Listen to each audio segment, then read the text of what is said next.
Payer un mec cher qui est très bon et qui travaille vite, c'est rentable.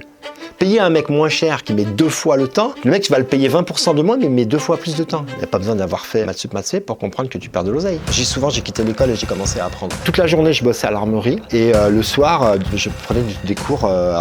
Quelle matière j'ai choisi? En fait je me dis un jour tu seras entrepreneur, donc j'ai pris compta-gestion. Armurier la journée, le soir je prenais des cours du soir en compta-gestion et puis j'ai gagné beaucoup d'argent avec ça, j'avais 19 ans. Arrête. Ouais.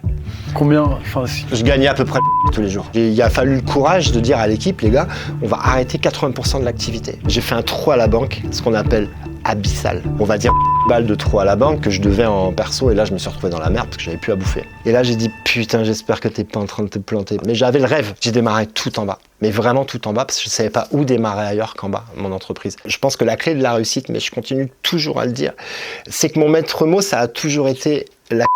J'ai eu surtout une super opportunité à ce moment-là dans le monde du poker où on me propose d'être le team manager d'une grosse équipe de poker, c'est la team Winamax. Et là je regarde le téléphone, je regarde le je fais ouh là j'ai trouvé un gros truc, mais je te jure mais ça a été ça, mon cerveau il a brillé, je fais mais non. Bienvenue dans Bâti Légende, le podcast qui part à la rencontre des entrepreneurs du bâtiment au parcours inspirant. Je suis Eddy Marinier, le fondateur d'Interfast, et à travers ce podcast, j'ai à cœur de partager des histoires qui peuvent motiver ceux qui rêvent de se lancer ou bien ceux qui rêvent de faire grandir leur entreprise. Que vous soyez au début de votre aventure entrepreneuriale ou que vous cherchiez à réaliser vos plus grands rêves, le podcast Bâti Légende est là pour vous inspirer. Aujourd'hui, j'ai l'immense honneur d'être parti à la rencontre de Laurent Aubel, dirigeant de l'entreprise Les Couvreurs Occitans et youtubeur sur la chaîne Nous les Artisans. Laurent a un parcours exceptionnel. Autodidacte, il a démarré à 15 ans à travailler et il y a 12 ans, il a relancé une micro-entreprise. On peut dire qu'aujourd'hui, son entreprise compte plus de 70 collaborateurs et génère plus de 8 millions d'euros de chiffre d'affaires. Son parcours est une véritable leçon de vie et d'humilité et j'ai eu la chance de m'entretenir avec Laurent qui nous raconte avec sincérité et passion son incroyable parcours. Préparez-vous à recevoir une bonne dose d'inspiration. Allez, c'est parti. Laurent, bienvenue dans cette vidéo. L'idée, c'est d'interviewer des dirigeants d'entreprise qui ont un parcours inspirant. J'ai envie que tu puisses transmettre un petit peu à tous ceux qui vont regarder la vidéo les moments de ton parcours qui ont fait que tu es passé de micro-entrepreneur il y a 12 ans à aujourd'hui une entreprise qui fait plus de 8 millions d'euros de chiffre d'affaires, qui gère combien d'agences? 7 agences? On a 6 agences, ouais. 6 agences, ouais. 3 entreprises. Tu as aussi une chaîne YouTube, Nous les Artisans. Ouais. C'est d'ailleurs grâce à ça qu'on s'est connus. Ouais. Est-ce que déjà tu peux te présenter rapidement? Du coup, Laurent, 53 ans, donc responsable d'entreprise des Couvreurs Occitans à Toulouse depuis entreprise que j'ai créée effectivement en micro il y a 12 ans. J'avais donc 41 ans. La crise de la quarantaine, ça donne envie de monter sa boîte. J'ai travaillé dans le bâtiment dans les années 90-2000 et puis pendant plus de 10 ans, j'ai quitté le milieu du bâtiment. Donc, j'ai travaillé dans complètement autre chose. Je travaillé dans le spectacle pendant plus d'une dizaine d'années. Tu vas nous raconter? Ouais, je vais raconter. Et donc voilà, et aujourd'hui, assez content d'être à la tête d'une équipe qui a beaucoup d'ambition et on est juste en chemin. Je tiens à dire à tous ceux qui vont regarder cette vidéo que moi je connais Laurent depuis 1 an et demi presque. Ouais. 1 an et demi et toutes les questions que je vais lui poser, je n'ai pas forcément la réponse puisque on n'a jamais parlé vraiment de ta vie privée, de comment tu as évolué. Donc je vais te poser plein de questions. Si tu te sens pas à l'aise, t'es pas obligé de répondre. Ah ouais, vas-y, mais non, mais je suis à l'aise normalement. T'as grandi où, Laurent? J'ai grandi en région parisienne. Ah ouais? Ouais. Mais non. Si. J'ai grandi dans un magnifique département qui s'appelle la Seine-Saint-Denis. C'est pas vrai. Si. Donc je suis né. Dans quelle ville? Je suis né à Livry-Gargan et Okay. J'ai passé toute mon enfance à Livry-Gargan. Ah mais t'es un petit cachotier. T'as vu? Jusqu'à quel âge? J'ai quitté la région parisienne à 18 ans, mais j'ai travaillé de l'âge de 15 ans à l'âge de 18 ans. Enfin, 18 ans, je suis parti à l'armée. Mais de 15 à 18 ans, je travaillais boulevard Voltaire à Paris, dans le 11e. Tu faisais quoi? J'étais armurier. Je bossais en armurier? Ouais. Ah, c'est vrai que tu m'avais dit que tu tirais un peu, non? Ouais, je fais du tir toujours. Ouais. Ok. Et ça correspondait à quoi, armurier? À 15 ans? Ouais, à 15 ans. Tu manipulais des armes? Ouais, je manipulais des armes, j'en réparais, j'en vendais. Et je suis rentré là-dedans un peu par accident, en fait. Moi, j'ai toujours eu ce côté un peu entrepreneurial. Dans les années 80, on est en 1986, à ce moment-là. Dans les années 80, tu pouvais pas vraiment apprendre à être entrepreneur. Les gens qui étaient inspirants, c'était des gens gens comme, on n'entendait pas trop parler de ces self-made men américains. T'avais en France des mecs comme Paul Solitzer, Bernard Tapie, enfin bon, des gens comme ça. Même des mecs comme Bernard Arnault avaient pas encore l'aura qu'ils ont aujourd'hui. Donc t'avais pas grand monde d'inspirants. Tu pouvais pas apprendre à être entrepreneur à l'école. Donc je suis pas resté à l'école en fait. J'ai dit les gars, je vais pas rester parce que je sens que ça va. Ah, donc tu travaillais à plein temps en tant qu'armurier. Ouais, et ça correspond à quoi, armurier? En fait, je vendais, je réparais, j'ai appris sur le tas. De toute façon, moi, dans ma vie, j'ai quitté l'école et j'ai commencé à apprendre. Mais c'est vraiment ce qui s'est passé. Et à l'âge de 15 ans, c'est ce qui s'est passé. J'ai eu l'opportunité de rentrer dans une armurerie parce que j'avais mon meilleur ami, sa mère travaillait dans cette armurerie, elle était à la compta. Et puis, il cherchait quelqu'un pour au début faire des petits bricoles le mercredi après-midi et le samedi après-midi, aller à la poste, enfin faire des bricoles comme ça. Et la patronne de cette armurerie, elle a vu que dans les petites tâches qu'elle m'avait confiées, j'étais hyper impliqué et que j'étais à bloc, quoi. Elle a dit, il faut que je l'embauche. Et puis elle m'a fait une proposition. J'avais 15 piges. Je dis incroyable. Donc je vais voir ma mère. Je dis à ma mère, il y a Madame Favre, elle voudrait m'embaucher, mais j'ai 15 ans, c'est embêtant. Et ma mère, qui nous élevait toute seule avec ma soeur et moi, a dit, écoute, tu fais ce que tu veux, mais moi il me faut des certificats de scolarité parce que c'était pas à l'école. Elle vivait seule, c'était compliqué pour nourrir 2 enfants. C'était pas à l'école. J'ai pas d'argent, enfin d'allocation. Enfin c'est le jeu. Hein. Mon père étant décédé 2 ans avant. Donc du coup, j'ai dit à ma future patronne, moi je veux bien bosser chez vous la journée, mais il faut que le soir je prenne des cours des soirs pour avoir un certificat de scolarité. Elle m'a dit ok, elle m'a payé, donc toute la journée je bossais à l'armurerie et le soir je prenais des cours. Quelle matière j'ai choisi? En fait je me dis un jour tu seras entrepreneur, donc j'ai pris compta-gestion. Et du coup le soir, armurier la journée, le soir je prenais des cours du soir en compta-gestion et puis je savais qu'un jour j'aurais mon business. Je peux te demander, ta mère elle faisait quoi comme métier? Elle était employée dans une usine. À l'époque il n'y avait pas les photos numériques, il y avait les photos, c'était sur pellicule. Elle travaillait dans une chambre noire, elle développait les photos qu'on prenait pendant les vacances, voilà, tout simplement. Donc on peut vraiment dire que t'es parti de rien, quoi. Ah oui, ouais, c'est clair. Enfin, je suis encore arrivé nulle part, mais au moins je suis parti de rien. Parti de rien, arrivé nulle part. Tu sais, la ligne d'arrivée pour un entrepreneur, c'est soit quand tu prends la retraite, soit quand tu vends ta boîte. Tant que t'as pas passé la ligne d'arrivée, tu peux pas dire que t'as réussi. Moi, les gens me disaient, t'as réussi. Pop, j'ai rien réussi du tout. C'est à la fin du bal qu'on paye les musiciens. Mais c'est vrai. Donc pour l'instant, on est en route. Il y a eu des embûches, ça n'a pas été facile tous les jours. On est bien parti, mais je fanfaronne pas. Okay. Rien n'est moins sûr que l'entrepreneuriat. Mais c'est peut-être pour ça que ça me convient. Et donc 15 ans jusqu'à 18 ans, après qu'est-ce que tu as fait? Je suis parti à l'armée. C'était le service obligatoire? Service obligatoire, mais j'étais quand même, je travaillais dans les armes, je m'intéressais à l'armée, donc j'ai fait à l'époque une préparation militaire parachutiste, je voulais être absolument parachutiste, et du coup, quand tu veux être parachutiste, c'est pas compliqué, si tu as les qualités physiques, pas de souci, et donc je suis parti faire mes classes à Montauban à l'époque, dans un super régiment qui s'appelle le 17e régiment de parachutistes, et génie parachutiste, système RGP, et j'ai adoré l'armée. Donc voilà, j'y ai passé 1 an. Si j'avais eu plusieurs vies, j'en aurais peut-être consacré une à l'armée parce que j'ai vraiment beaucoup aimé. Mais bon, j'avais mon côté entrepreneurial. Donc au bout d'1 an, j'ai quitté l'armée, j'ai monté ma boîte.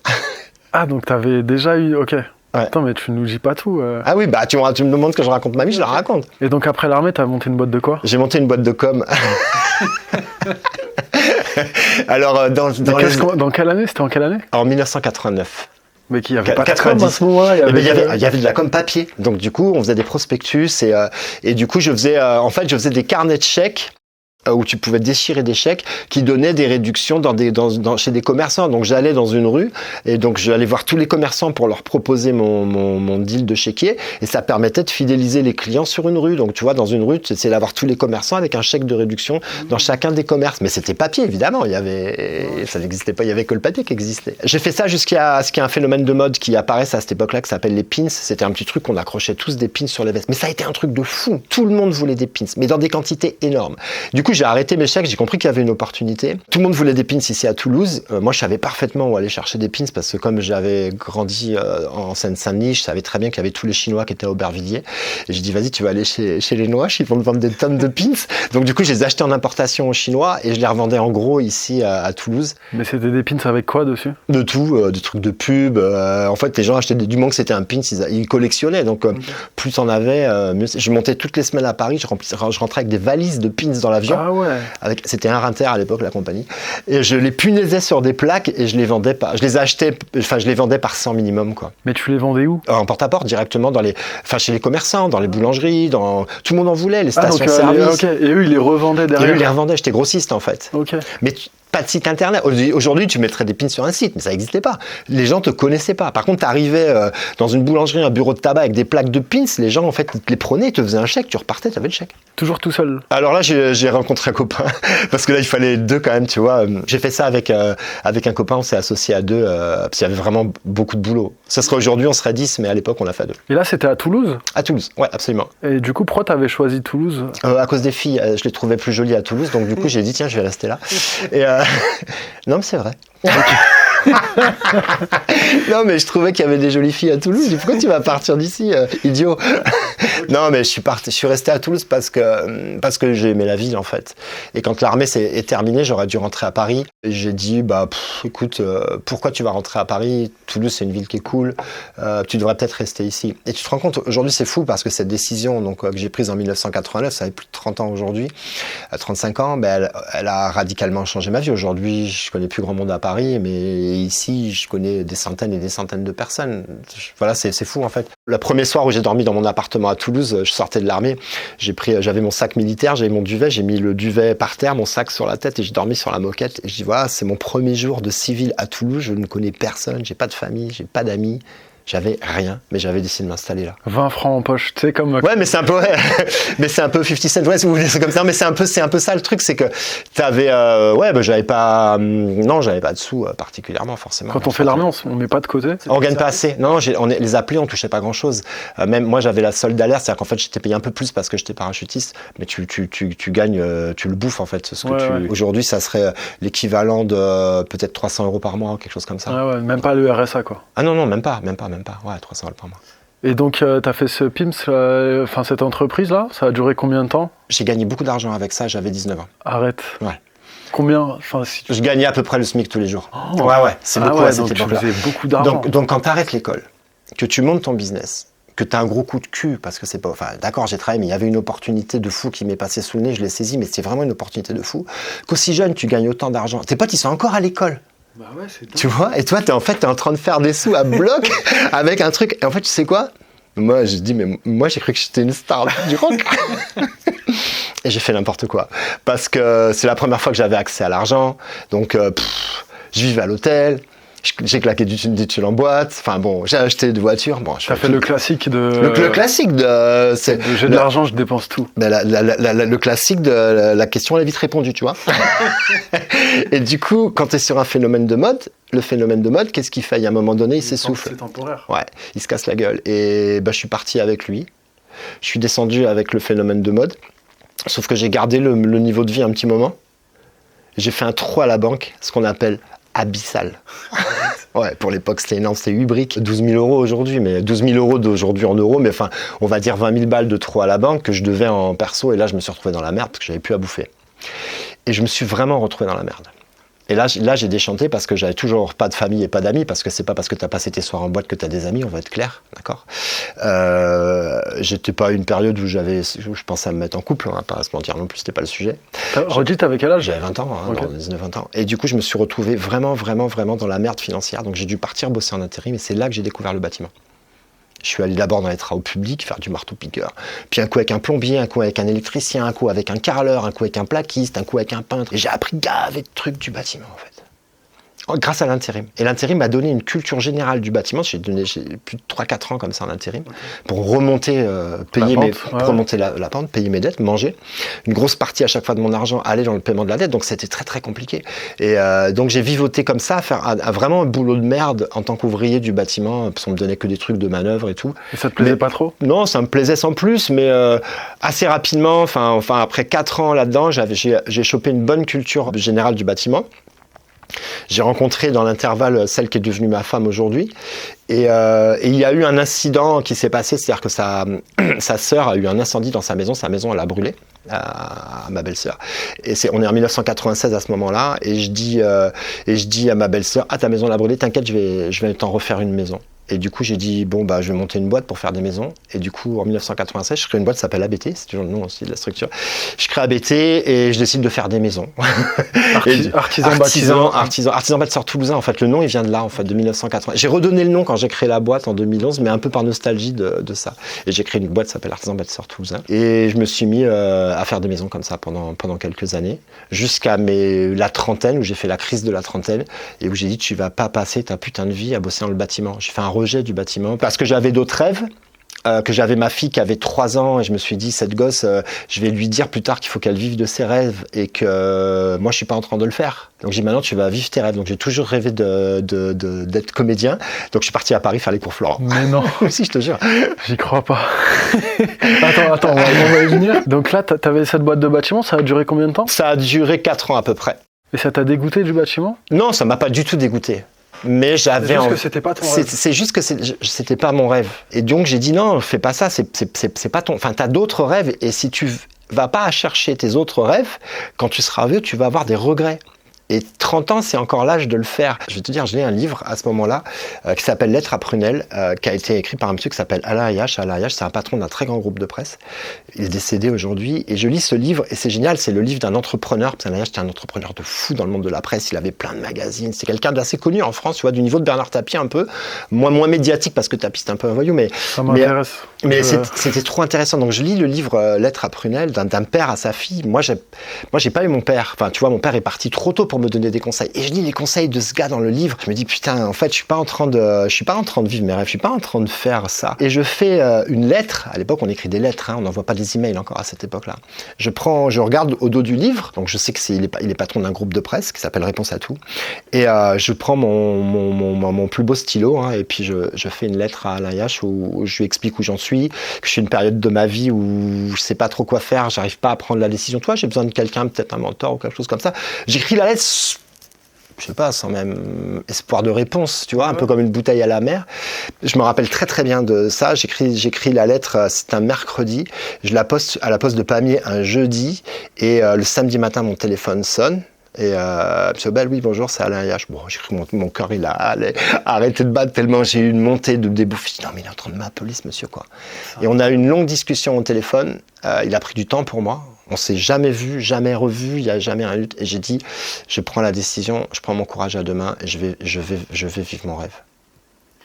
Écoute, incroyable. Je vais te poser une question bizarre, mais qu'est-ce qui t'avait poussé déjà à lire ce livre qu'il avait écrit? J'ai toujours beaucoup lu.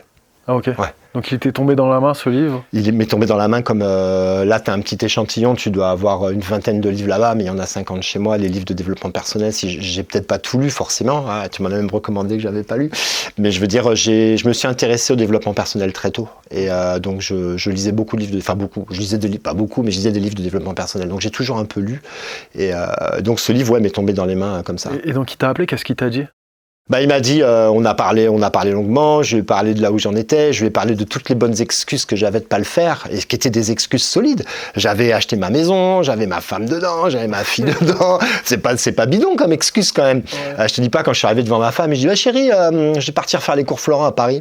Elle m'a dit, je bouge pas d'ici, moi, je suis allé... Oui, mais comment t'as fait du coup? T'allais la semaine et tu revenais le week-end? Ah, c'était encore plus compliqué que ça. J'allais la semaine, effectivement, je partais dimanche soir, parce qu'il me fallait ça coûte des sous les cours Florent. Et puis j'avais ma famille à faire bouffer. Donc il a fallu que je me trouve un boulot à Paris. Donc j'ai trouvé un boulot de commercial. Il me fallait une bagnole. Je trouvais un boulot de commercial avec bagnole. Et bien payé. Donc ça, j'ai trouvé ça à Paris. Je travaillais là du lundi au vendredi. Le soir, je faisais les cours Florent sur le créneau 18-22 heures. Et même avec ça, j'arrivais pas à gagner assez de sous. Donc vendredi soir, samedi soir, je faisais de l'événementiel. C'est là où j'ai commencé à bosser en l'événementiel, à faire des soirées dans les bars, les machins et les trucs pour les marques de cigarettes et tout ça. Donc en fait, je cumulais 2 tafs. Les cours Florent, souvent il arrivait que je prenne un avion le dimanche matin pour rentrer à Toulouse et je reprenais un avion le dimanche soir pour repartir à Paris pour être à la réunion des commerciaux.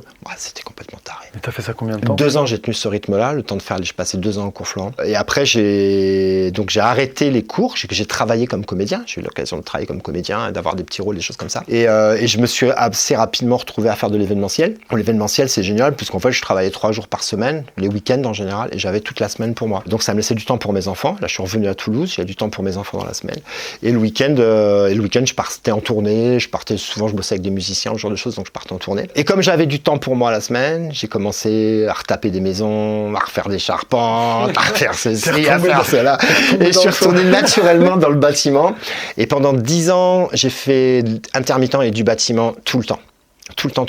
Je sais aussi, on est dans la confidence, je sais aussi du black pour un podcast, une boîte de couverture à Toulouse. Donc en fait, pendant 10 ans, j'étais dans le bâtiment, mais sans y être, tu vois. Et si à l'époque, j'avais une chaîne YouTube, je peux te dire que j'ai fait des vidéos, j'ai retapé des baraques complètes, j'ai fait des trucs de fou, tu vois, trop bien. Toujours tout seul. Je me suis fait un joli petit patrimoine immobilier à cette époque-là. Je gagnais bien ma vie en bossant 3 jours par semaine. Le statut d'intermittent, c'est plutôt un statut avantageux. Et j'ai fait ça jusqu'à l'âge de 40 ans. Ou à 40 ans, je sens que je vais pas pouvoir passer ma vie sur les routes avec des musiciens. J'ai surtout une super opportunité à ce moment-là dans le monde du poker, où on me propose d'être le team manager d'une grosse équipe de poker. Il n'y a pas 50 équipes de poker en France, hein, c'est la team Winamax. Et, parce que tu jouais au poker ? Ouais, je jouais au poker en ligne, tu vois. Et donc j'étais passionné de poker. Okay, et quand j'ai vu qu'à l'époque, l'ancien team manager s'appelle Julien Bricard, quand il a quitté son poste chez Winamax pour entrer chez PokerStar, là il y avait déjà les réseaux sociaux, je le contacte, je dis ouais, je vois que tu t'en vas et tout. Le poste est vacant, il me dit ouais, le poste est vacant. Je dis écoute, moi j'étais manager de David Guetta, machin, je fais des trucs de ouf. Donc il m'a dit vas-y, tu postules là-bas. À mon avis, je pense que t'as le pédigré parce qu'il faut tenir des mecs dans le monde de la nuit. Parce que le poker, ça se joue la nuit. Ouais. Les mecs, ils gagnent des sous, faut les tenir. Tu jouais en cercle un peu ? Non, pas du tout. Je jouais qu'en ligne. Mais du coup, je connaissais bien le type Winamax de l'époque. Je connaissais chaque joueur, leur personnalité et tout ça. Donc je connaissais bien. Effectivement, j'avais le profil pour le poste. On est à l'époque sur un boulot dans les 7 000 € par mois de rémunération, ce qui est quand même un gros salaire pour l'époque. Enfin, je trouvais que c'était un truc de ouf. Mais sauf que ça m'oblige à parcourir le monde. Pour les accompagner dans tous les tournois. Les tournois, ils sont partout dans le monde, tu vois. Et je dis à ma femme, ouais, super, j'ai un super job, machin, et tout le truc, partir là, et machin, et gagner ça, et tout. Et là, ma femme, elle me dit, ouais, mais nous, tes filles. Et là, c'est vrai que mes filles, c'était l'âge intermédiaire, elles avaient 10, 14 ans, donc, et je dis, ouais, là, je pense que là, ça va être compliqué. Et là, du coup, j'ai eu le choix entre le travail et la famille. Et quand on se pose vraiment une question entre la famille et le milieu professionnel, la famille est quand même toujours le bon choix. Donc j'ai fait le choix de la famille, je dis non à Winamax, je ne serai pas team manager du team Winamax. Du coup, on me propose rien de mieux dans ce job, enfin dans ce milieu-là. J'ai pas le talent de Brad Pitt ni son physique, donc on va y aller doucement. Comme comédien, c'était compliqué aussi. À ce moment-là, j'ai 40 ans. J'ai la passion quand même de l'entrepreneuriat. Je pense qu'il faut que je remonte une boîte. À ce moment-là, je fréquente un club d'entreprise où j'y étais encore avant-hier, qui s'appelle le Club Aleva. Et tous les mecs là-dedans sont des patrons. La plupart dans le bâtiment, je vois qu'ils s'en sortent bien, qu'ils gagnent leur vie, ils sont des équipes, ça. Je me dis, putain, tu devrais monter une boîte de bâtiment. Mais je voyais pas comment monter autrement que démarrer tout en bas, quoi. Et là, je décide donc du coup d'arrêter le monde de la nuit. Il faut savoir que moi tous les ans j'étais au Festival de Cannes. Je fais des soirées de fou, hein. C'était un truc de fou. Ah ouais, putain, mais tu nous caches des choses. Non, mais moi je veux dire le Martinez à Cannes, je connais par cœur. Tu fais des soirées, t'as Mathieu Chidi, t'as tous les gens de Canal, t'as Guetta, Cathy Guetta, enfin Lionel Richie. C'était mon quotidien, tu vois ça dans le monde de la nuit. Et donc j'arrête ça. Je repars sur les chantiers, et on est en octobre 2011 précisément. Je repars sur les chantiers, janvier, février, mars 2012, c'est un des hivers les plus froids qu'il y a eu ces dernières années.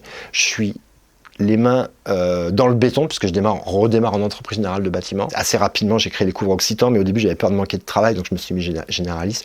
Et là, je suis sur les chantiers avec ma pompe à béton, mes bottes dans la merde et tout seul. Je bossais avec un mec au black, qui était un éclairagiste du monde du spectacle, qui me filait un coup de main, et j'avais monté ma boîte en micro comme ça. Et là, j'ai dit, putain, j'espère que t'es pas en train de te planter, parce que c'est vraiment la merde, parce que j'étais dans la merde. Mais j'avais le rêve. Ouais. Mais c'était pas aussi sexy que le monde de la nuit. J'imagine. Non, mais franchement, je suis revenu, j'ai démarré tout en bas. Mais vraiment tout en bas, parce que je ne savais pas où démarrer ailleurs qu'en bas, mon entreprise. Alors oui, j'avais le rêve de la développer, mais je pensais à arriver à une dizaine de personnes, tu vois, avec le patron d'une boîte de 10 personnes, je dis ça va être cool. Maintenant, je sais qu'un jour, il y aura plus de 100 personnes dans cette boîte, et aujourd'hui, ça va, je le vis bien, je me suis habitué à en faisant grandir la boîte. Mais voilà comment, en fait, je suis revenu dans le bâtiment, je ne l'ai jamais vraiment quitté. Bâtiment, ça a été un peu ma maîtresse toute ma vie, qui était là, derrière, je disais, mais non, je peux pas faire ma vie avec. Et à 40 ans, on s'est marié avec le bâtiment. Et aujourd'hui, je suis très heureux d'être dans le bâtiment. Incroyable. Bah là, on va rentrer un petit peu dans la période couvreur occitan. Là. Donc, comment est-ce qu'on passe de micro-entrepreneur à 8 millions d'euros de chiffre d'affaires et plus de 70 salariés? Step by step. Ligne. Je pense que la clé de la réussite, mais je continue toujours à le dire, c'est que mon maître mot, ça a toujours été la qualité. Donc quand j'ai démarré tout seul, maître mot, sérieux, qualité. Donc le premier client que j'ai eu s'appelle Jérémy. Je ne peux pas l'oublier, Jérémy, tu vois. C'est devenu un ami aujourd'hui, un très bon ami. Donc Jérémy décide de me faire confiance sur un gros chantier quand même à l'époque de plusieurs dizaines de milliers d'euros. Donc ça m'a aidé à me lancer, mais en même temps, c'était un risque pour lui. C'était un chantier de quoi? En fait, il m'a filé une baraque, sa baraque à faire. Réno Global. Construction. Ok. Ah, construction. Construction. C'est pour ça que j'ai coulé les fondations et tout. Je suis parti du mini bar. C'est pas moi qui ai fait le terrassement, parce que bon, quand même, j'ai pas fait le terrassement. Mais à partir du moment où le terrassement a été fait, j'ai coulé les fondations. Je lui ai rendu la maison. Elle a été peinte. C'est pas moi qui ai fait la peinture. J'avais sous-traité la peinture, mais le carrelage et tout était fait. Elle était même cuisine posée. Cuisine posée par mon voisin. Ouais, quand je faisais des maisons, je faisais de A à Z. Parce qu'après, je connaissais quand même plein d'artisans et tout ça, des copains quoi, que je faisais bosser comme artisan. Ouais, c'était un gros chantier. Mais moi, ma part, ça devait être à l'époque, ça devait représenter un chantier à 80 000 balles. L'avantage, c'est que Jérémy, c'est un garçon qui bossait dans l'IMO, donc du coup, il avait aussi appris un gros réseau. Il m'a filé du boulot, ses copains, machin, des rénaux, d'immeubles, ceci, cela. Et c'est parti comme ça. Assez rapidement, je me suis retrouvé tout seul. C'était pas possible. Je pouvais pas continuer à garder au black mon pote éclairagiste, Fabien. Du coup, il y a un jour, j'étais sous l'eau et j'ai ma voisine qui me dit, mais pourquoi tu bosses pas avec mon beau-frère? J'ai dit, qui c'est ton beau-frère? Ouais, c'est le mec qui a construit la maison là en sortant de Beaumont et tout. Je fais, putain, sa maison elle est incroyable. Je dis, ce mec, il a des mains, sont incroyables. Il me dit, tu aurais bossé avec lui parce qu'il est artisan aussi. Et lui, donc c'est Manu, il est toujours dans la boîte aujourd'hui, c'est mon premier salarié. Lui, Manu, c'est un mec qui a des mains en or, c'est un mec qui a un cerveau en or, mais il n'est pas très bon commercial, c'est pas un très bon communicant. Et du coup, déjà, on a eu cette petite association tous les deux qui faisait j'avais ce gars-là. Après, j'ai recruté via, entre guillemets, le Bon Coin, des auto-entrepreneurs ou des mecs comme ça. Et vous étiez complémentaires. On était complémentaires, exactement. Et on s'est retrouvés à un moment donné à avoir une petite équipe de 3-4 personnes qui étaient tous des autos ou à leur compte. Et petit à petit, j'ai commencé à faire un contrat à Manu parce que Manu a dit, bon écoute, de toute façon, je vais jamais rebosser tout seul. Donc, ça a été le premier à qui j'ai fait un CDI. Et puis après, il y a eu les autres, les Mika, et puis donc des mecs qui étaient d'abord auto-entrepreneurs et puis qui sont devenus salariés du truc. Et moi, petit à petit, il fallait, du coup, on était une petite équipe de 3-4 et il a fallu que je commence à trouver du boulot un petit peu pour tout le monde. En continu. Donc du coup, je m'occupais plus de la partie commerciale. Et puis on a tenu comme ça à peu près 2 ans, 3 ans, 2012, 2 ans. Et au bout de 2 ans, j'analyse mon entreprise et je me dis putain, là on est le plus rentable c'est sur les toitures. Évidemment, malin, puisque c'était quand même ce que je faisais le plus. Je taillais des charpentes, ce genre de choses, donc c'était quand même, même si j'ai jamais validé mon métier avec des diplômes, j'ai fait des centaines de toits qui vont très très bien et j'ai taillé des charpentes qui sont jamais tombées, donc ça va, et qui sont apparentes et qui sont très belles. Donc du coup je décide de changer de stratégie et de devenir une boîte de couverture, sauf que ça me fait renoncer à 80% de mon chiffre d'affaires. Qu'est-ce qui t'a poussé à faire ce choix? La renta. Oui, mais la renta, mais tu devais... J'étais plus rentable, on faisait trop de choses. Ah, donc t'avais un manque de rentabilité malgré le chiffre d'affaires qui devait être conséquent? La rentabilité, c'est un truc, les entrepreneurs, on passe notre vie à courir après la rentabilité, il faut pas se mentir, c'est compliqué. Donc là, je savais qu'en fait, là où je gagnais le plus, c'était la toiture, c'était le milieu qu'on connaissait le mieux. Et donc du coup, il a fallu le courage de dire à l'équipe, les gars, on va arrêter 80% de l'activité. Donc il va falloir que je trouve le chiffre d'affaires qui nous manque uniquement en toiture. Et là, ça a été la révélation de ma vie, ce qui fait que je pense qu'on est dans ce studio aujourd'hui. J'ai dit comment je peux trouver des clients, je me suis dit, il faut que je fasse un site internet. Ah, j'ai cru que tu allais me dire, il faut que j'aille casser des toitures et que je laisse ma carte. Non. Non. Je dis, il faut que je fasse un site internet. Et à ce moment-là, du coup, qu'est-ce que je fais? Un soir, je me rappelle, je prends mon ordinateur, je l'ouvre, je me connecte sur un truc qui s'appelle One and One My Website. C'était un truc pour faire des sites soi-même. Et ça avait l'air très simple de faire des sites avec ça. Je confirme, ça a été très simple. J'ai réussi à mettre un site en ligne.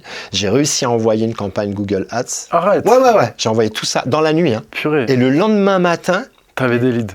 Non. Je te jure. Non, mais attends, l'histoire, ça a été... Je te jure, j'ai cru qu'il y avait... Quelle année? On est en 2014. 2014, donc il y a 10 ans. 10 ans pile. Donc c'était ultra précurseur de mettre de l'argent sur Google Ads. Ah, mais je le mets. En tant qu'entrepreneur du Non, bâtiment. mais déjà, je sais même pas comment j'ai fait pour paramétrer moi-même la campagne et mettre des sous. C'est bien parce qu'il y avait personne, tu vois, il y avait personne à cette époque-là.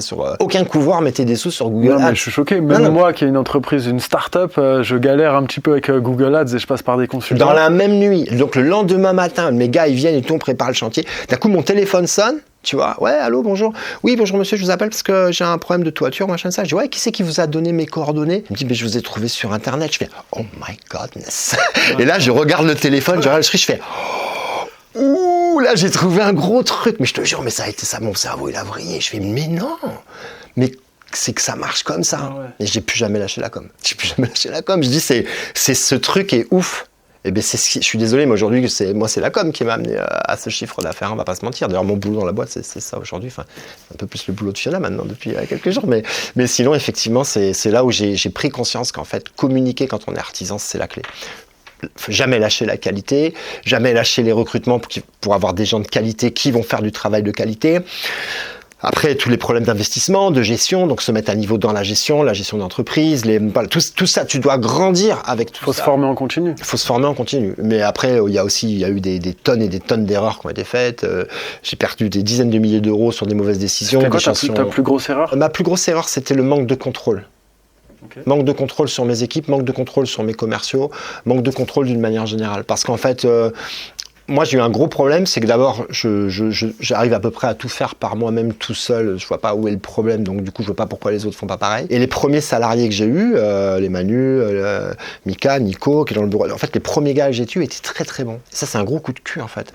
Du coup, quand après, il y a des vagues de moins bons qui sont arrivées, j'ai dit non, mais tout le monde est bon dans la vie. Ouf. Ouais. Et là, ça a été... heureusement qu'il y avait quand même les bons qui étaient les piliers de l'entreprise. Mais tu sais, je leur dois beaucoup. Parce qu'en fait, les bons, c'est eux qui rattrapent les conneries des mauvais. Hein. Donc, c'est eux qui vont gagner les sous que les mauvais, ils ont perdus. Hein. Et des fois, tu perds des bons à garder des mauvais. Et il y a un moment donné, tu comprends qu'il faut se séparer des mauvais si tu veux garder des bons ou former les mauvais pour qu'ils deviennent bons. Ça peut aussi se tenter. Il y a plein de choses qui peuvent se faire. Et puis qu'il faut accompagner, puis qu'il faut écouter, puis qu'il faut manager. Donc ça, sont des process qui sont arrivés après.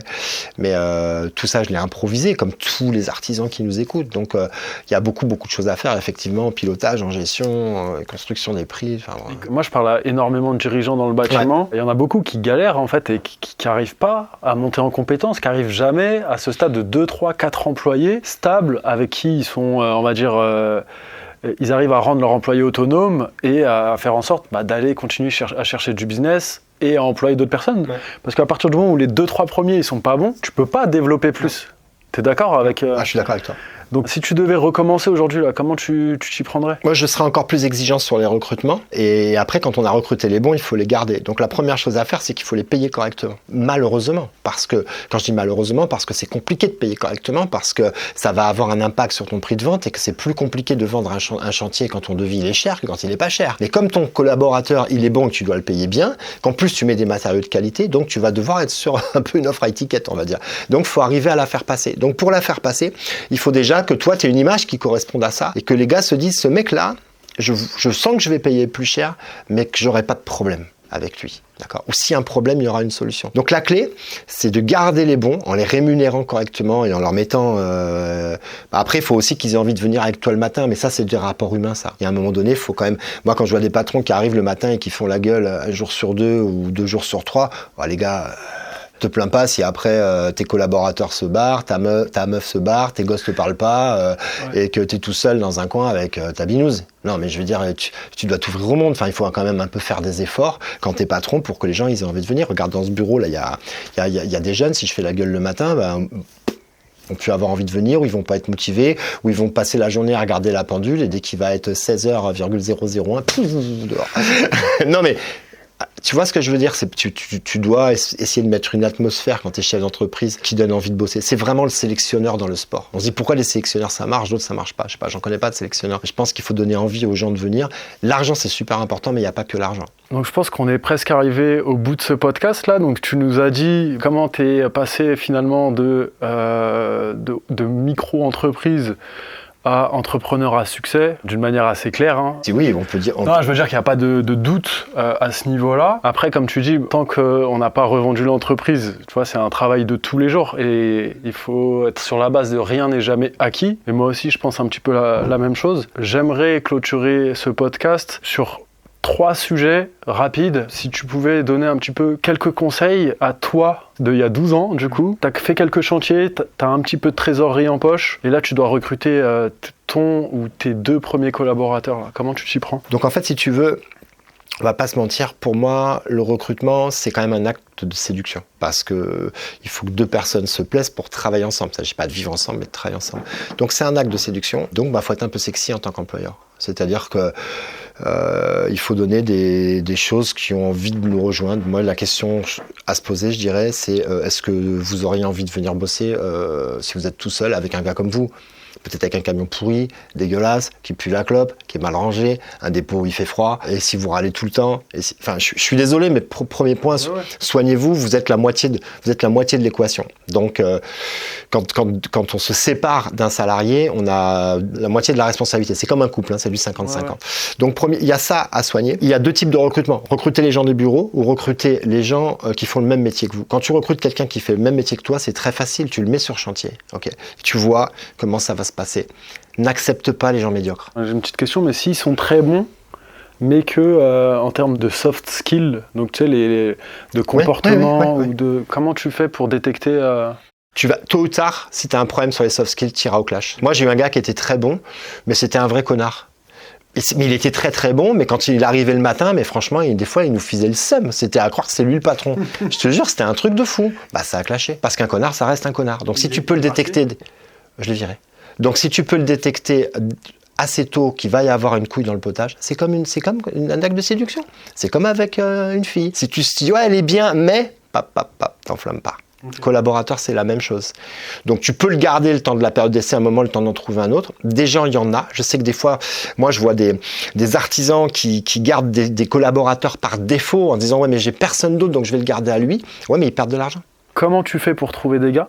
Tu les trouves où, les mecs ? Là, on n'oublie pas, mais tu reparles à ton toi d'il y a 12 ans. Ouais. Donc, t'as pas de marque employeur et tout. Non, aujourd'hui, on recrute beaucoup avec l'intérim. Et du coup, les gens, ils arrivent et on voit s'ils vont faire l'affaire ou pas. On reçoit des candidatures. Donc, moi, je communique sur les réseaux sociaux, donc les gens en communiquent. Mais le mois d'il y a 12 ans, parce que donc, si je me remets en mode de départ, Pôle emploi, tout ça marche pas trop. Il y a que l'intérim. Simplement, il faut être prêt, encore une fois, à payer le collaborateur quand il va arriver via l'intérim, parce que ça coûte plus cher avec l'intérim. Mais c'est un bon moyen de passer des collaborateurs sans risque, et dans le lot il y a quand même des bons gars. Donc personnellement aujourd'hui je trouve que c'est le meilleur moyen, c'est pas Pôle emploi, ça peut être des gens qui se présentent mais il y en a jamais, donc en fait pour moi il y a que l'intérim aujourd'hui pour avoir des salariés. Ou des offres d'emploi, mais je sais même pas où la mettre. Et plutôt profil débutant ou expert ou moyen ou... Il faut des bons. Au début, il faut des bons. Il faut des bons. En fait, c'est une erreur de démarrer. Les gens qui prennent un apprenti pour démarrer. Bon, l'avantage des apprentis, c'est que c'est facile à trouver.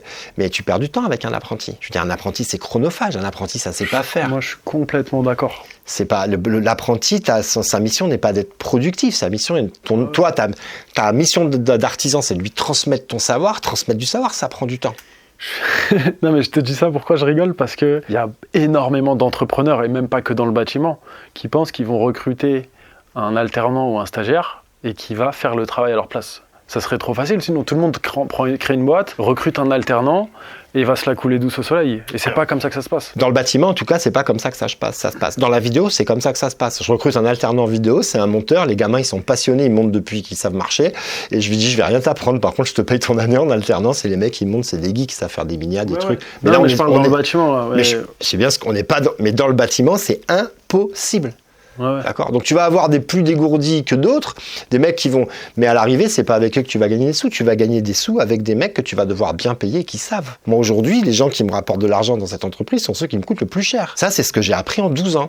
Donc c'est pas là où il faut faire des économies. C'est pas sur le salaire. Et si t'arrives pas à payer ton gars, c'est que tu vends pas assez cher. Tu vois, moi j'ai discuté avec ton équipe.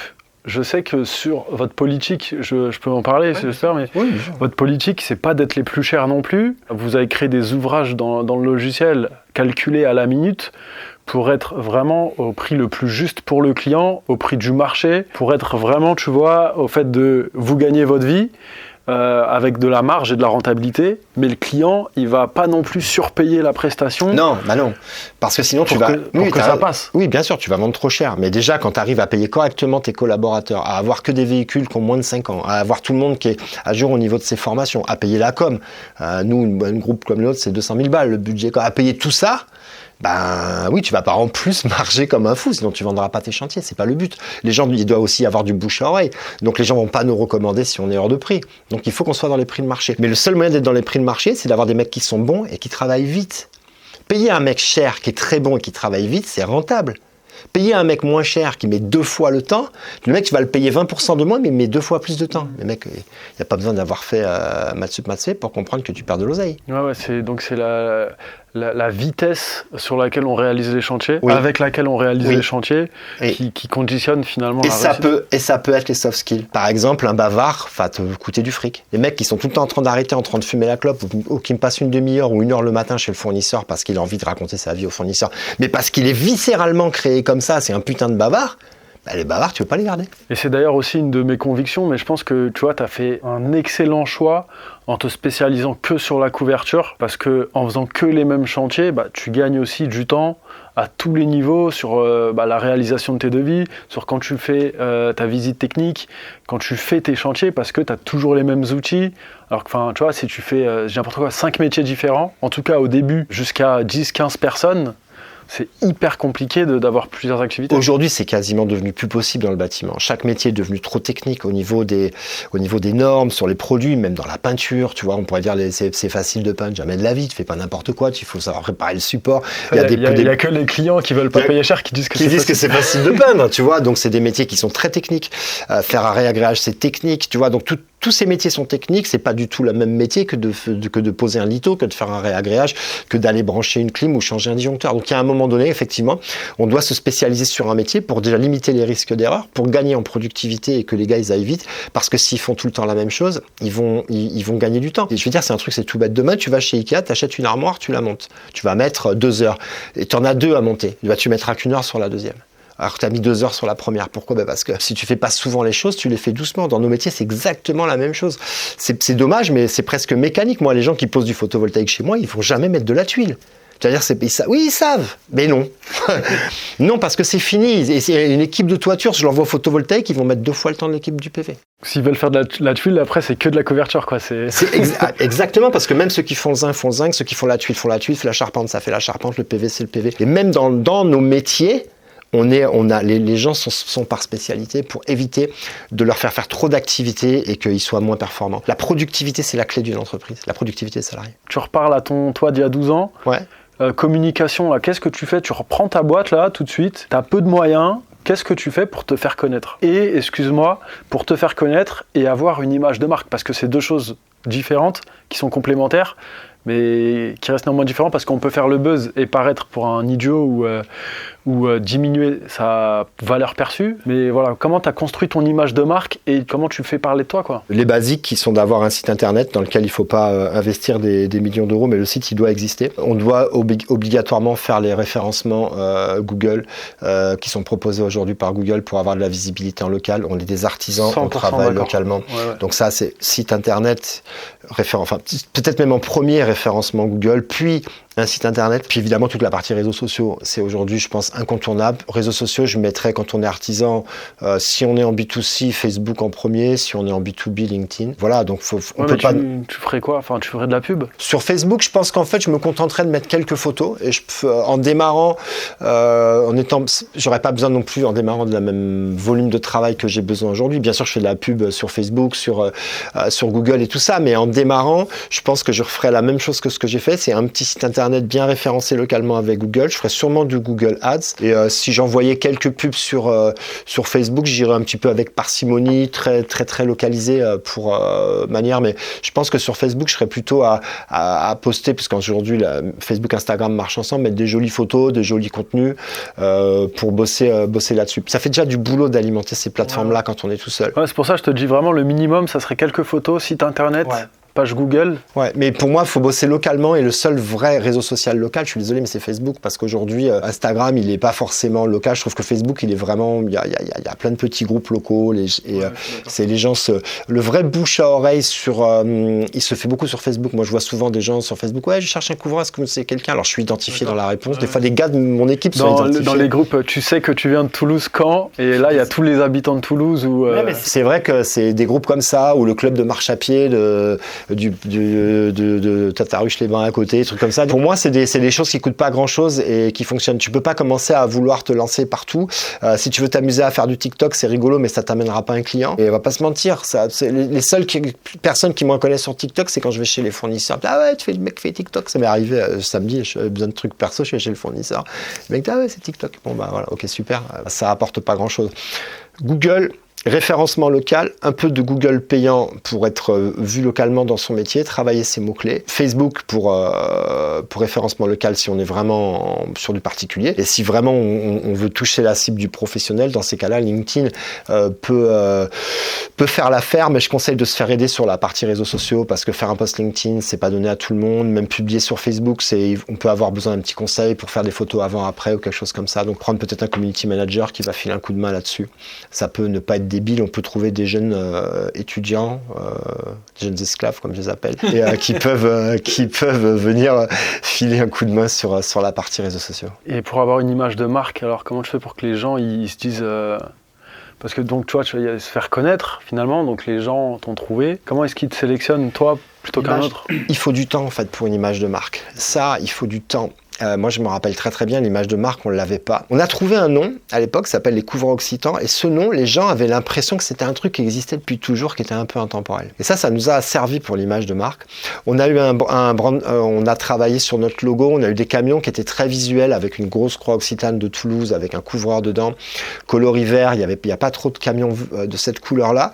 On s'est fait assez rapidement remarquer par nos camions, qui étaient jolis. Donc flocage des camions aussi? Flocage des camions, ouais. Ah, moi, tous les camions sont floqués aujourd'hui. Il y a 33 camions qui tournent à Toulouse, floqués. Ah, on vous voit partout! Ouais. Avec les drapeaux aussi sur les chantiers. Exactement, bien sûr. Drapeaux sur les chantiers, c'est hyper important. Les bâches sur les échafaudages. Donc tout ça fait partie du truc. Il faut être présent partout. Voilà, puis faire des photos, les poster sur les réseaux. Mais la notoriété, elle prend du temps. Elle va être aujourd'hui, la notoriété, elle est aussi numérique. Ça va passer par les avis qu'on peut avoir sur des plateformes comme Eldo, Google et ainsi de suite. Donc il y a la notoriété numérique, mais faut du temps, faut des clients satisfaits. Et encore une fois, je reparle de la qualité. La notoriété, c'est la qualité. Demain, on peut aller manger. Je connais des bons restaurants à Toulouse. J'ai pas besoin de regarder les avis Google parce que ce sont pas des restaurants qui ont ouvert la semaine dernière. D'accord. Donc il faut un peu de patience pour la notoriété. Il faut la mériter. Par la régularité du travail de qualité, par la persévérance dans le fait de tenir les délais, d'avoir du personnel qui est soigné, qui est poli, qui est courtois, qui sont pas teubés, qui vont pas écraser leur mégot dans les géraniums de la cliente, tout ça, c'est tout ce genre de détails-là qui vont construire ton image sur le long terme. Mais il faut être un peu patient. D'ailleurs, j'en profite pour te demander, je voulais partager sur LinkedIn un post que j'ai préparé, je voulais te demander l'accord de le faire, mais c'était une des astuces que tu as dit dans une des vidéos.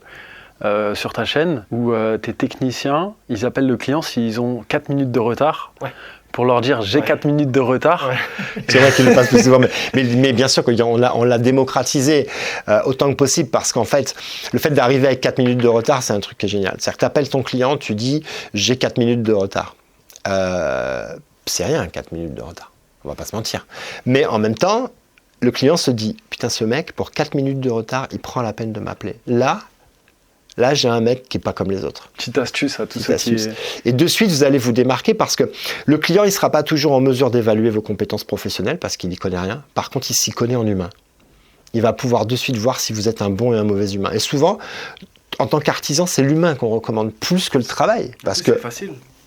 Rien de plus facile, c'est gratuit. Il n'y a pas de compétences techniques là. C'est pour ça que, comme je disais tout à l'heure, qu'est-ce que je fais d'un mec qui est un vrai teubé, qui est un vrai connard, mais qui est bon? Ça dépend de mon métier, mais s'il va être en relation avec les clients, je ne peux pas accepter. Parce qu'on va être jugé sur ça. S'il ne dit pas bonjour le matin, c'est pas possible.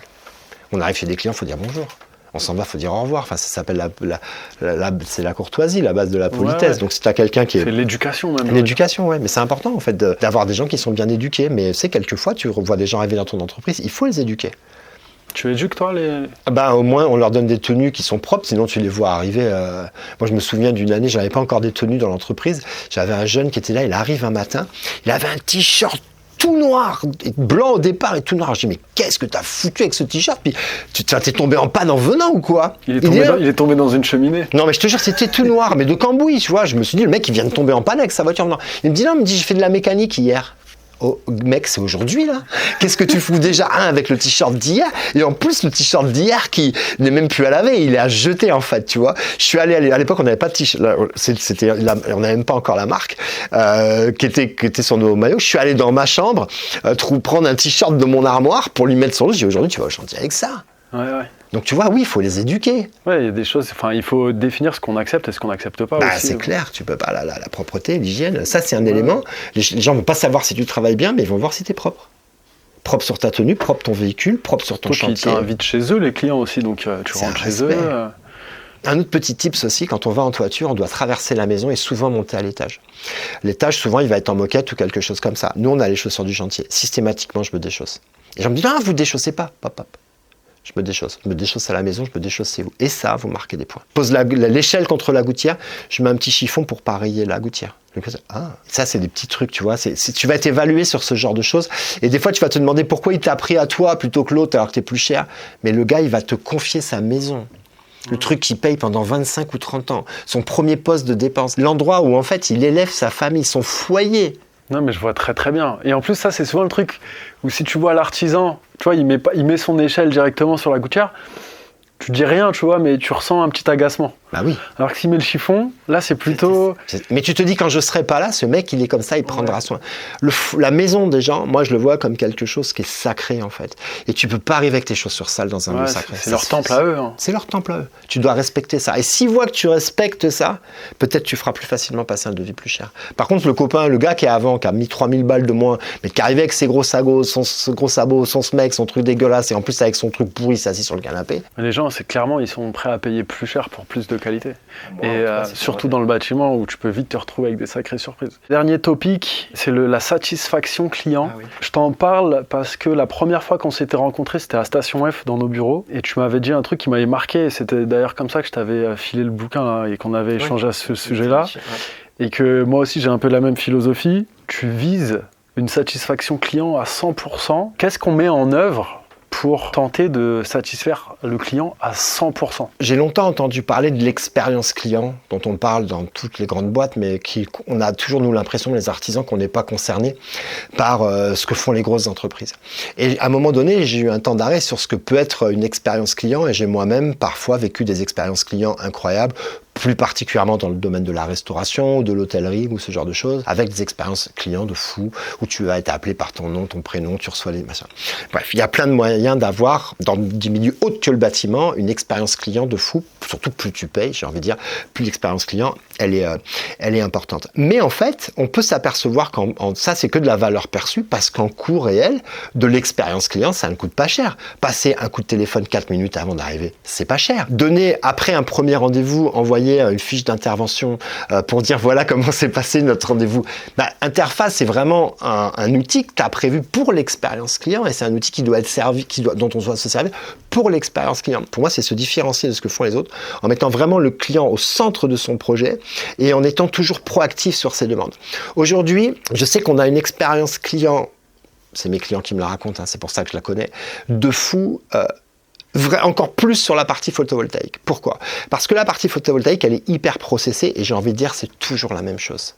C'est tellement toujours la même chose qu'on peut dire aux gens, et j'ai parlé avec un client à la fête de mon village avant-hier, et c'est lui qui m'a raconté son expérience client. Il voulait me raconter son expérience client. Il m'a dit, c'est dingue. Il m'a dit, on m'appelle, on me dit qu'il va se passer ça, et il se passe ça. Et après on me dit, l'étape d'après c'est ça, et c'est ça. Et après on me dit, et c'est ça, et il se passe ça. Et là vous allez avoir ça, et dans 3 mois vous aurez ça.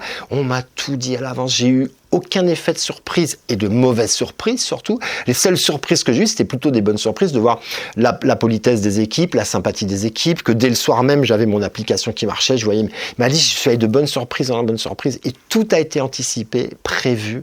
Il m'a dit, c'était juste incroyable. Du coup, je recommande ça à tous mes potes. Et on a un taux de recommandation sur le photovoltaïque qui est tellement scandaleux, j'ai pas d'autres mots, que l'année dernière, je ne savais plus comment dire merci à mes apporteurs d'affaires, à mes clients qui me recommandaient, parce que je dis merci une fois, 2 fois, 3 fois, il y a un moment donné, je sais plus comment leur dire merci. Donc j'ai loué donc au Casino Barrière de Toulouse, donc on a réservé donc une partie du casino, on a fait une soirée cabaret, on a reçu nos clients, soirée au champagne, dîner de gala, machin et tout le truc, je leur ai dit écoutez, je fais jamais ça. Mais je sais plus comment vous dire merci. Alors je vous invite à cette soirée. Et là, ils me disent non, mais c'était déjà fou. Et en plus, vous nous invitez au casino, mais elle dit arrêtez. Putain, c'est ça une expérience. C'est ça une expérience client de fou, tu vois. Ouais. Merci déjà. Même moi, je prends une leçon. Pareil, tu reparles à ton toi là de il y a 12 ans, mais au plombier, au chauffagiste, au couvreur qui vient de se lancer. Comment est-ce qu'il peut faire pour apporter ce petit truc en plus pour que le client il ait une satisfaction à 5 étoiles, tu vois? Qu'il n'oublie pas que lui aussi il est consommateur. Qu'il n'oublie pas que lui aussi il a affaire à des artisans, et s'il y a un dicton qui dit ne fais pas aux autres ce que tu voudrais pas qu'on te fasse, en fait le dicton qu'on peut retenir c'est fais aux autres ce que tu aimerais qu'on te fasse. Pose-toi la question, qu'est-ce qui serait pour toi une expérience client incroyable si demain en tant qu'électricien tu devais faire changer ton tableau dans ta maison, ça serait quoi pour toi, pour que le truc il se passe de manière optimum et que tu te dises waouh, ou si tu dois faire changer ton WC, ou si tu dois faire changer ton chauffe-eau, ça serait quoi l'expérience client? Et pose-toi la question en fait de ça. Ça serait peut-être un devis plus clair avec des photos, ça serait peut-être, je sais pas, ça serait peut-être une présentation en vidéo de la façon dont vont se passer les travaux. Il suffit juste de filmer un chantier qu'on vient de faire, et voilà, ça va se passer comme ça, c'est incroyable ça, tu vois. Regarde ce que font les autres, va lire les avis clients de tes concurrents, et les mauvais et les bons, voilà. Inspire-toi des avis que tu vas trouver sur Internet, de gens qui font. Si tu viens de te lancer et que tu n'as pas encore d'avis, va lire les bons avis qui achètent tes concurrents. Regarde ce qui les a marqués, ce qu'ils ont aimé. C'est toujours la même chose. L'équipe, elle est sympa, elle a le sourire, ils sont propres, ils sont positifs, ils ont été là à l'heure. C'est pas compliqué de faire vivre une expérience client incroyable. Il y a tellement d'artisans qui sont mauvais, excusez-moi, que c'est pas facile. Que dès qu'on est bon, on sort du lot. Mais pour ça, il faut respecter son client et pas leur faire vivre ce qu'on n'aimerait pas vivre nous-mêmes. Je suis d'accord. Et je rajouterais même, alors c'est pas une astuce à proprement dit, mais plutôt une philosophie. Promets quelque chose et donne plus en fait, sur des livres. Tu vois, c'est-à-dire que si la personne ne s'attend pas à ce que tu fasses quelque chose et que tu donnes un peu plus, il y a un moment magique à ce moment-là. Tu vois, t'arrives dans l'avion, t'es en éco, on te met en première classe. Il y a tout de suite un truc magique qui se passe. Ouais, c'est vraiment ça. Et c'est ce qui va déclencher spontanément la vie. C'est-à-dire qu'à un moment donné, le client, comme il a le sentiment d'en avoir eu plus pour le même prix, il va vouloir faire quelque chose. C'est tout à fait la philosophie de Zappos, qui était dans le fait d'être épatant. Et moi, je sais que du coup, c'est vraiment le leitmotiv dans l'entreprise. On doit être des gens épatants. J'ai même créé la prime d'épatement. Non, mais parce que je trouve que c'est vraiment quand les collaborateurs sont épatants avec les clients et que les clients sont épatés, c'est justement ce dont tu viens de parler. C'est le truc auquel on s'attendait pas et qui arrive et on se dit waouh, amazing, tu vois, et le client se dit waouh, mais quelle équipe. Et du coup, qu'est-ce que ça lui dit au client? C'est-à-dire putain, je suis vraiment un bon parce que j'ai fait le bon choix en choisissant les couvreurs Occident. Tu vois, je suis vraiment un bon parce que j'ai fait le bon choix en choisissant Interfast. Tu vois. Et tu sais, il y a un effet quand tu es client et que tu as choisi aussi un produit qui te ravit, où en fait t'es presque comblé de bonheur parce que en fait t'as un espèce de super pouvoir où tu vas pouvoir dire aux autres, à ta femme peut-être, tu vois, là les 15 000 € qu'on vient de mettre dans la toiture, j'ai choisi la meilleure entreprise. Moi il y a des clients qui nous recommandent, qui disent mais c'est impossible qu'il y ait un autre logiciel qui soit aussi bien qu'Interfast parce que on essaye, en tout cas on met tout en œuvre pour ravir le client, tu vois, à répondre le soir à 22h, le samedi, le dimanche, à aider dans la prise en main, à améliorer les fonctionnalités en permanence en fait. Donc nous, sur le logiciel c'est différent de dans le bâtiment, mais comme tu dis, il faut juste avoir cet état d'esprit de je promets quelque chose et je donne plus au client. Exactement. Et je l'épate. Exactement. Et du coup les gens ils sont réassurés dans leur prise de décision et ça les valorise. Pourquoi en politique les gens ne disent jamais pour qui ils votent? Parce qu'en fait tous les politiciens qui passent les uns derrière les autres ils font de la merde. Le jour où il y en aura un qui réglera le chômage, les impôts, les machins et tout, il est bon, moi j'ai voté pour lui hein. Mais là tant que les gens disent t'as voté pour qui toi? Parce qu'il n'y en a pas un de bon. C'est tout. L'expérience client des politiques elle est pas ouf. Merci Laurent. Merci Eddy pour ce moment. C'était incroyable. Un petit mot de la fin? Écoute, c'est peut-être la première fois que j'ai l'occasion comme ça de me livrer. Merci d'avoir pris ce temps, ce temps de pause, d'être venu ici jusqu'à Toulouse pour écouter mon histoire. Ça fait toujours plaisir. C'est moi qui te remercie parce que je suis choqué déjà de ton parcours. Tu vois, en fait, des fois on discute avec les gens et on les connaît pas vraiment. Et là, j'ai l'impression de te connaître un peu mieux et je suis vraiment, moi, très très content de travailler avec toi. Le jour où tu m'as envoyé la petite vidéo là, pour nous dire que tu avais choisi Interfast, c'était un grand moment aussi.